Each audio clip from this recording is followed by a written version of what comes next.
Tu as déjà vu des mots comme norme ou certifié sur un emballage, non? Mais au fond, tu sais vraiment ce que ça veut dire. Lequel garantit la qualité? Pas mal de produits affichent des logos pour nous rassurer. Mais attention, une norme et un label, ce n'est pas la même chose. Commençons par démêler tout ça avec la réglementation. Ce sont des règles obligatoires, fixées par les autorités comme l'État. Si tu ne les respectes pas, tu risques des sanctions, des amendes ou la fermeture. La réglementation sert surtout à protéger les consommateurs et la santé. Elle garantit un minimum de sécurité. Sans elle, le marché serait un vrai bordel. Alors, c'est quoi exactement une norme? Une norme, c'est un document technique qui définit ce qu'il faut respecter en termes de qualité, de sécurité ou d'environnement. En gros, la norme dit « Voilà comment un produit doit être conçu pour être fiable et conforme ». Par exemple, une norme sur la qualité alimentaire ou sur les équipements électriques. Elle sert de référence. Elle est élaborée par consensus entre les pros d'un secteur, au sein d'organismes reconnus. En principe, la norme n'est pas obligatoire. Son application est volontaire et montre un engagement qualité. Mais attention, une norme peut devenir obligatoire si un texte de loi ou un règlement la mentionne. Ses objectifs? Harmoniser les pratiques et renforcer la confiance des consommateurs. Mais comment le consommateur peut-il en être sûr? C'est là qu'intervient la certification. Parlons à présent de la certification. La certification, c'est une procédure où un organisme tiers, indépendant et accrédité, vérifie officiellement qu'un produit, un service ou une entreprise respecte une norme ou un cahier des charges.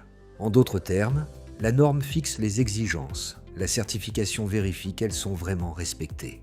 Par exemple, une entreprise agroalimentaire peut être certifiée parce qu'elle respecte des normes de qualité et de sécurité sanitaire. La certification est volontaire, pas imposée par la réglementation. Mais elle vient souvent avec un logo ou un signe distinctif, ce qui aide à valoriser les bonnes pratiques et à instaurer la confiance entre le pro et ses clients. Il y a différents types de certification, pour les produits, les services ou les systèmes de management. À présent, parlons du label. Le label va encore plus loin dans la communication et la valorisation. C'est un dispositif basé sur un ensemble d'exigences que les produits ou services labellisés doivent remplir. Il peut être délivré par un organisme public ou privé, mais il n'a pas toujours le même niveau d'encadrement technique que la certification. La valeur du label dépend du sérieux de l'organisme qui le gère et des contrôles qu'il met en place. En gros, le label est moins normé et moins contraignant que la certification, donc il faut être un peu vigilant sur sa fiabilité. Il permet de distinguer un produit ou un service grâce à une caractéristique spécifique, origine locale, qualité supérieure, mode de production traditionnel, respect de l'environnement, commerce équitable, etc. Le label aide le consommateur à repérer rapidement un produit avec une valeur ajoutée particulière. Un exemple concret au Burkina Faso. Imagine un producteur de beurre de karité à Bobo-Dioulasso. Il applique des règles de fabrication. Ce sont les normes. Un organisme vient contrôler son unité et confirme la conformité.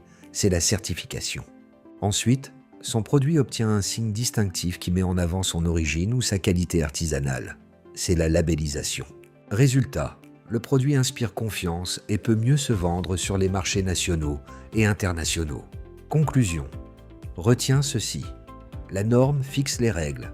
La certification apporte la preuve et le label valorise et distingue. 3 notions essentielles pour la qualité et la confiance.